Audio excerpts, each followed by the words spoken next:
semua, kali ini aku buat video tentang jurnal penyesuaian.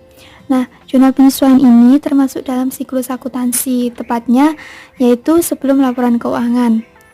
Di mana dalam pembuatannya, jurnal penyesuaian itu dibuat pada akhir periode akuntansi.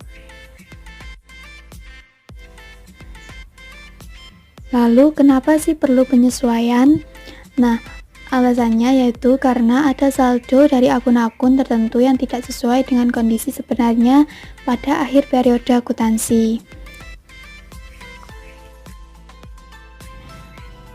Ketidaksesuaian antara pencatatan dengan kondisi sebenarnya itu terjadi karena saat mencatat transaksi kita itu menggunakan accrual basic atau basic accrual, yaitu pendapatan dan beban langsung dicatat ketika terjadi transaksi, meskipun uangnya itu belum kita terima atau kita bayarkan. Nah, dalam akuntansi ada satu lagi yang namanya yaitu cash basic. Cash basic itu merupakan pendapatan dan beban dicatat bersamaan dengan keluar masuknya uang. Jadi kebalikan dari accrual basic. Sebelum kita belajar lebih lanjut mengenai jurnal penyesuaian, teman-teman harus paham dulu dengan pendekatan saat mencatat transaksi di jurnal umum. Pendekatan saat mencatat transaksi di jurnal umum itu dibedakan menjadi dua, ada pendekatan neraca, dan satu lagi ada pendekatan laba rugi. Pendekatan neraca yaitu pada saat terjadi transaksi dicatat sebagai aset, utang, dan modal. Misal, tanggal 1 Februari aku bayar asuransi untuk masa 1 tahun.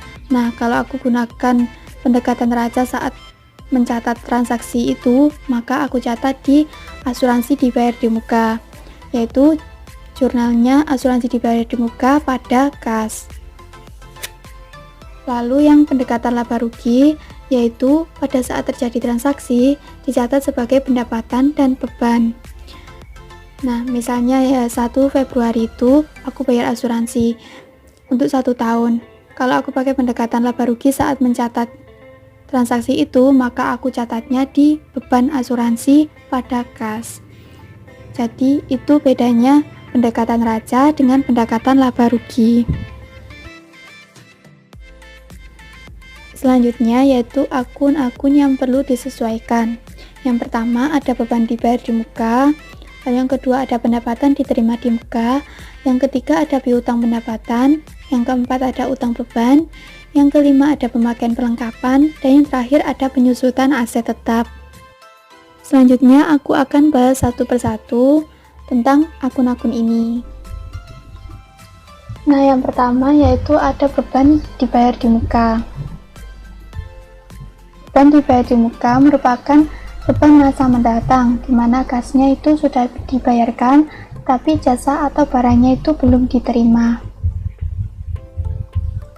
Ada dua pendekatan dalam mencatat transaksi beban dibayar di muka ini. Yang pertama, pendekatan neraca. Ketika terjadi transaksi, dicatat yaitu sewa dibayar di muka pada kas. Sewa dibayar di muka itu termasuk ke dalam aset. Jadi pendekatan neracanya yaitu sewa dibayar di muka debit, ke kreditnya yaitu kas. Lalu pendekatan laba ruginya dicatat sebagai beban sewa debit, kreditnya kas. Lalu pada saat penyesuaian pendekatan neraca yaitu jurnalnya beban sewa debit, sewa dibayar di muka kredit. Lalu yang pendekatan laba rugi pada saat penyesuaian yaitu sewa dibayar di muka debit, kreditnya beban sewa. Nah, yang selanjutnya yaitu pendapatan diterima di muka. Pendapatan diterima di muka itu merupakan pendapatan masa mendatang.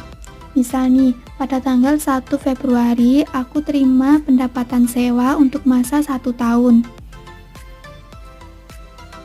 Nah, pada saat mencatat transaksi pada tanggal 1 Februari itu, Ketika menggunakan pendekatan neraca, maka mencatatnya yaitu kas, debit, pendapatan diterima di muka, kredit.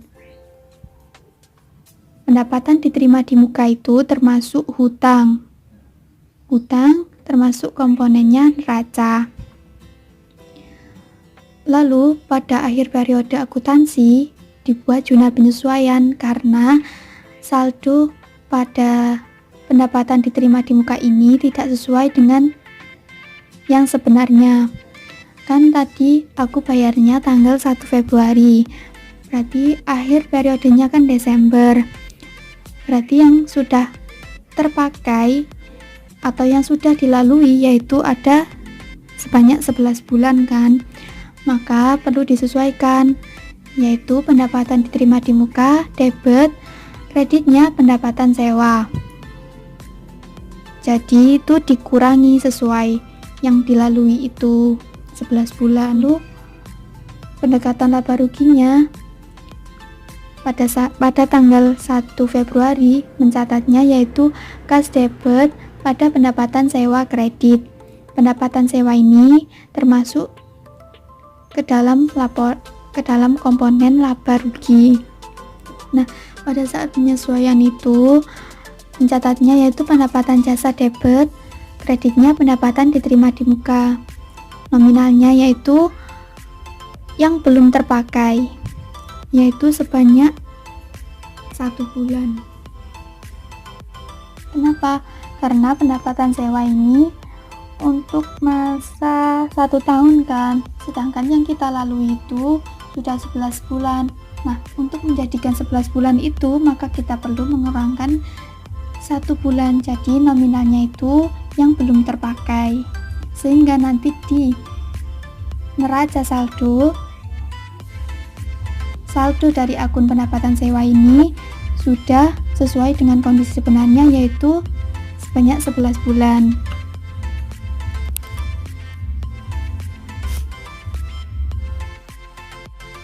Nah, yang selanjutnya yaitu ada piutang pendapatan atau pendapatan yang masih harus diterima.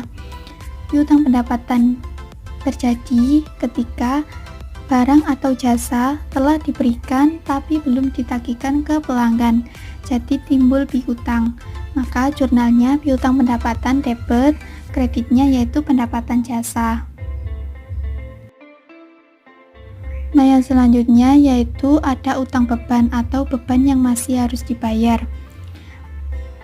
Utang beban ini terjadi ketika beban tersebut telah terjadi tetapi belum dibayarkan.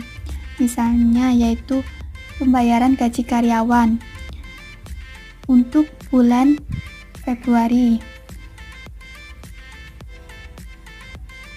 Tapi waktu bayarnya yaitu kita tangguhkan ke bulan Maret.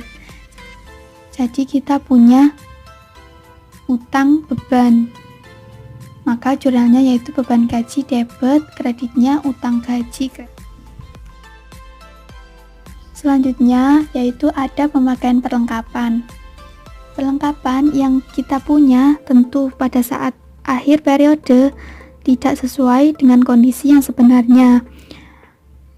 Pasti akan berkurang kan perlengkapannya. Jadi kita perlu